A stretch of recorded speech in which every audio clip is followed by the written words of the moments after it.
दोस्तों नमस्कार, स्वागत है आपका यूट्यूब चैनल एबी टेक में। दोस्तों आज है 22 जून 2024 और जान लेते हैं आज के महत्वपूर्ण खबरें जो आज के प्रमुख समाचार पत्रों पर छाई हुई हैं और आप लोगों के लिए बहुत ही इम्पोर्टेंट है। सबसे पहले पेपर लीक को रोकने के लिए उत्तर प्रदेश सरकार ने एक शासनादेश जारी किया है।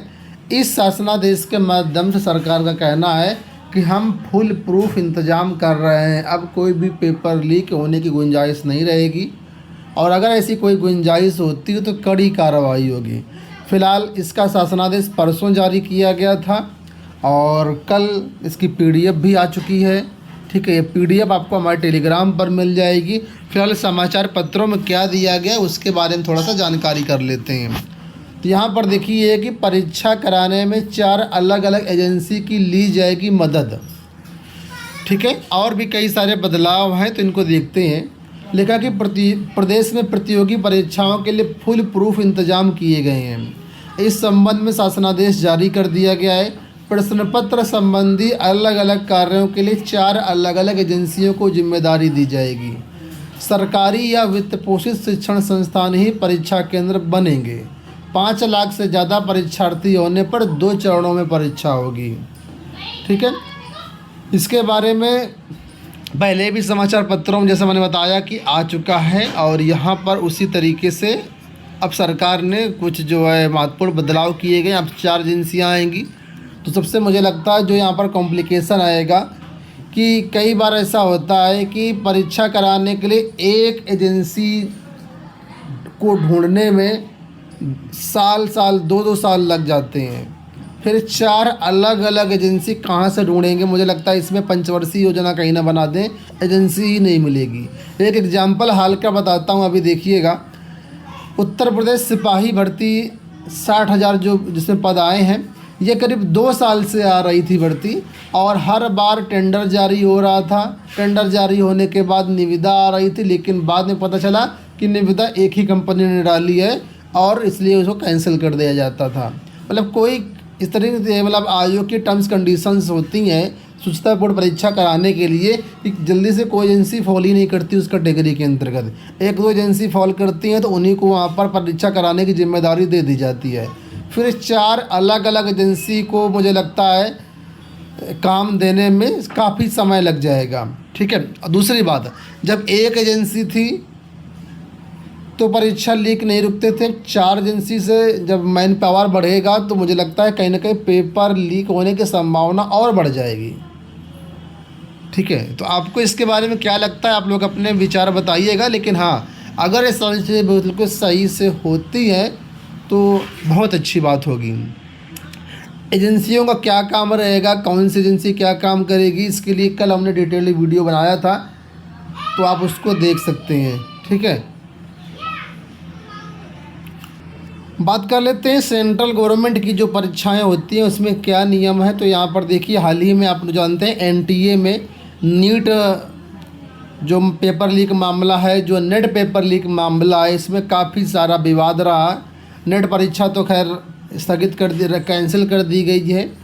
और यहाँ पर देखिए बताया गया कि लोक परीक्षा कानून लागू, पेपर लीक में 10 साल कैद, 1 करोड़ जुर्माना। नीट व यूजीसी नेट में गड़बड़ियों को लेकर के विवाद में केंद्र सरकार ने लोक परीक्षा अधिनियम साधन रोकथाम 2024 को लागू कर दिया है। इस संबंध में शुक्रवार को अधिसूचना जारी कर दी गई है। यह कानून इसी वर्ष फरवरी में संसद में पारित हुआ था। सरकारी परीक्षाओं में गड़बड़ी को रोकने के लिए लाए गए इस कानून में 10 साल की कैद से लेकर के 1 करोड़ रुपए के जुर्माने तक का प्रावधान है। तो ये फिलहाल कानून लागू कर दिया गया। अभी इसमें देखना होगा कितना कारगर होता है। यूजीसी नेट परीक्षाओं की बात चली है तो यहाँ पर एक नोटिस आप ये भी देख लीजिए। ये है CSIR यूजीसी नेट एग्जामिनेशन जून 2024 की।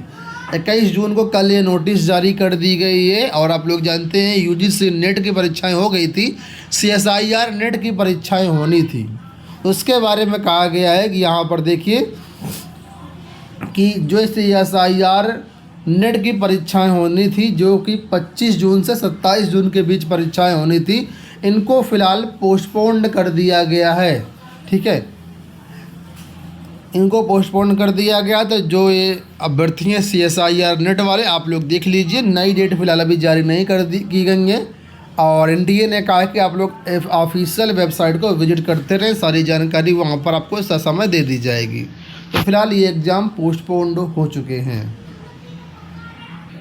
उत्तर प्रदेश में 12,460 शिक्षक भर्ती का मामला आप लोग जानते हैं, और इसमें जो है हाल ही में सुप्रीम कोर्ट से रोक हटी थी। तो कुल मिलाकर के अब यहाँ पर इसमें कल सचिव का आदेश जारी कर दिया गया। देखिए, बेसिक शिक्षा परिषद प्रयागराज की तरफ से सभी BSA को ये नोटिस जारी की गई, और यहाँ पर कहा गया है कि जो सर्वोच्च न्यायालय का आदेश है उस आदेश के क्रम में कार्यवाही करने के संबंध में आदेश जारी किया गया है। तो फिलहाल यहाँ पर जो है ज्वाइनिंग होनी है। ज्वाइनिंग के लिए यहाँ पर कहा गया है, पूरी प्रक्रिया के बारे में देखो यहाँ बताया गया है कि दिनांक 30/12/2023 एवं दिनांक 7 जनवरी 2024 को 12,460 सहायक अध्यापक भर्ती प्रक्रिया के अंतर्गत जो भी एलिजिबल पाए गए हैं, जिनको नियुक्ति पत्र निर्गत किया गया है, उनको विद्यालय आवंटन की कार्रवाई की जानी है। तो इसके लिए 27 जून से 29 जून का समय दिया गया, और इस बीच जो है विद्यालय आवंटन की कार्रवाई की जाएगी। समस्त जो BSA उनको निर्देशित किया गया है। विद्यालय आवंटन कैसे होगा उसके बारे में बोला गया कि NIC की जो वेबसाइट है वहाँ से जाकर के सॉफ्टवेयर के माध्यम से ऑनलाइन विद्यालय आवंटन किया जाएगा। तो सभी 12,460 शिक्षक भर्ती के अभ्यर्थी जो इसमें शामिल थे उनको खुशखबरी है, और आपका विद्यालय आवंटन इस डेट में करा दिया जाएगा।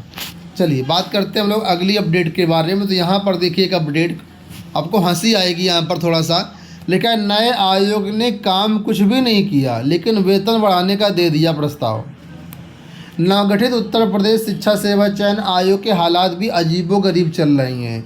मार्च में सदस्यों और कार्यवाहक अध्यक्ष की नियुक्ति के बाद से कोई काम नहीं हो सका है, लेकिन मजे की बात यह है कि सदस्य अध्यक्षों के वेतन बढ़ाने का प्रस्ताव शासन को भेज दिया गया है। विज्ञापन में सदस्यों और अध्यक्ष का क्रमशः वेतन 1,48,000 और 1,68,000 रुपये प्रति माह था। यानी सदस्य का वेतन 1,48,000 रुपये है और अध्यक्ष का वेतन 1,68,000 रुपये प्रति माह है। इसे बढ़ा करके सदस्यों का वेतन 2,05,000 करना है और अध्यक्ष का वेतन 2,15,000 रुपये करने का प्रस्ताव भेजा गया है। आपको बता दें, वेतन के अलावा इतना ही वेतन नहीं मिलता, इनको भत्ते बहुत मिलते हैं। क्या क्या मिलता है वो समझिए। यहाँ पर लिखा है, वेतन के अलावा DA के रूप में 75,000 रुपये हैं, HRA के रूप में लगभग 12,000, चरपहिया गाड़ी में 200 लीटर तेल के लिए तकरीबन 20,000 रुपये और मोबाइल खर्च के नाम पर 2,000 रुपये मिलते हैं। इसके पहले इसी भवन में संचालित उत्तर प्रदेश माध्यमिक शिक्षा सेवा चयन बोर्ड के सदस्यों को, अध्यक्षों को 1,48,000 और 1,68,000 रुपये वेतन मिलता था। तो ये वेतन तो सिर्फ खाना पूरी है।